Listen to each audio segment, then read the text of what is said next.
Assalamualaikum warahmatullahi wabarakatuh. Kali ini kita akan mempelajari tentang pewarisan sifat. Yang akan kita bahas pertama-tama adalah molekul yang mendasari pewarisan sifat. Ini ada capture di mana satu keluarga yang mempunyai anak mirip dengan orang tuanya. Ini adalah pewarisan sifat. Pertama kita bahas dulu materi genetik. Setiap ciri atau sifat yang ada pada seseorang adalah warisan dari orang tuanya. Kita tahu bahwa perkembangbiakan ada dua, yaitu vegetatif dan generatif. Jika perkembangbiakan vegetatif itu sifat anak sama persis dengan sifat induknya. Tetapi untuk perkembangbiakan generatif, sifat anak hanya mirip dengan sifat orang tuanya, tidak sama persis. Jadi setiap ciri atau sifat yang ada pada seorang adalah warisan dari orang tuanya, yaitu ibu dan bapaknya. Ada yang mirip ibunya dan ada juga yang mirip bapaknya. Karena gabungan dari kedua orang tuanya. Ayah mewariskan materi genetiknya melalui spermanya. Sedangkan ibu mewariskan materi genetiknya melalui sel ovum atau sel telur. Sebetulnya molekul yang berperan sebagai materi genetik itu adalah asam nukleat. Ada dua macam asam nukleat, yaitu DNA dan RNA. Yaitu DNA itu adalah deoksiribonukleik acid dan RNA adalah ribonukleik acid. Pada suatu untai DNA, ini adalah untai DNA, terdapat unit yang mempengaruhi sifat atau yang menentukan ciri setiap makhluk hidup yang disebut dengan gen. Jadi ciri makhluk hidup itu ditentukan oleh yang namanya gen. DNA itu umumnya terdapat di dalam inti sel. Ini inti sel atau nukleus. Andaikan ini gambar sel manusia, maka di dalamnya ada inti sel. Inti sel ini di dalamnya terdapat DNA. DNA melilit pada protein yang disebut dengan protein histon. Ini yang warna merah ini adalah histon, itu dililit oleh DNA. Seluruh untaian DNA, ini untaian DNA, seluruh untaian DNA ini dikenal dengan nama kromosom. Nah, jadi ini adalah kromosom. Jadi kromosom itu terdiri dari untaian DNA. Sedangkan DNA sendiri melilit pada protein ini yang namanya protein histon.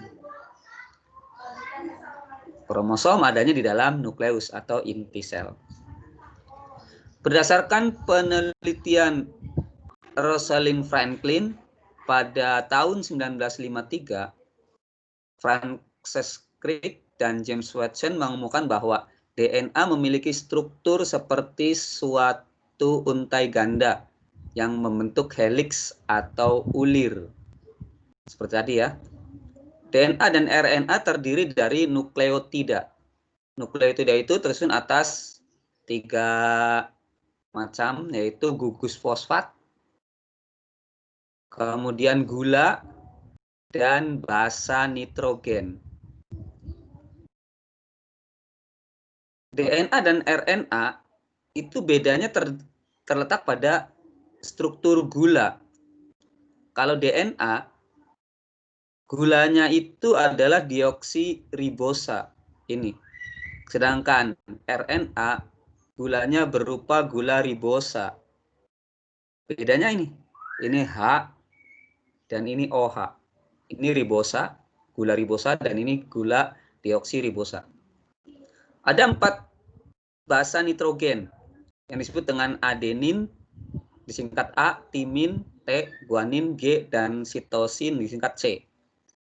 Adenin dan guanin itu dikelompokkan sebagai basa purin, sedangkan timin dan sitosin dikelompokkan sebagai basa pirimidin.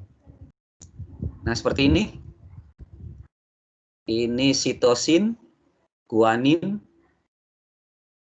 adenin, dan ini urasil. Sedangkan DNA terdiri dari sitosin, guanin, adenin, dan timin. Bedanya di sini. Ini DNA ada timin, sedangkan RNA timinnya digantikan oleh urasil.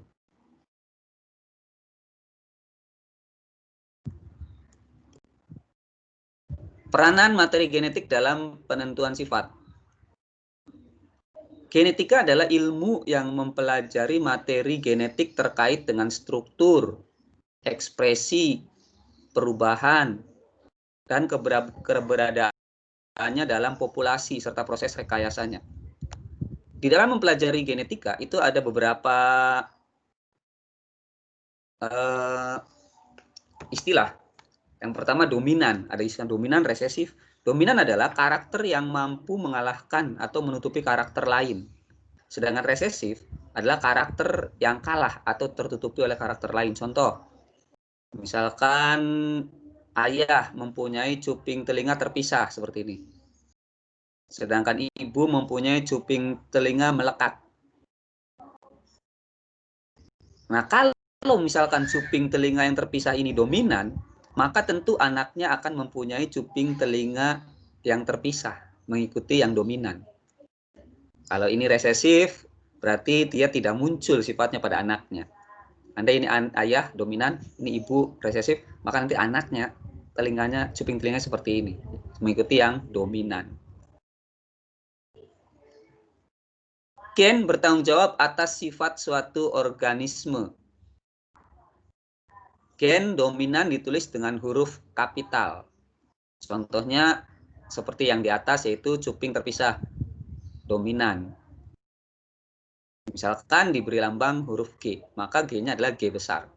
Sedangkan resesif ditulis dengan huruf kecil. Misalkan tadi yang di atas adalah cuping telinga melekat. Karena cuping telinga melekat itu resesif, maka diberi lambang G-nya G kecil.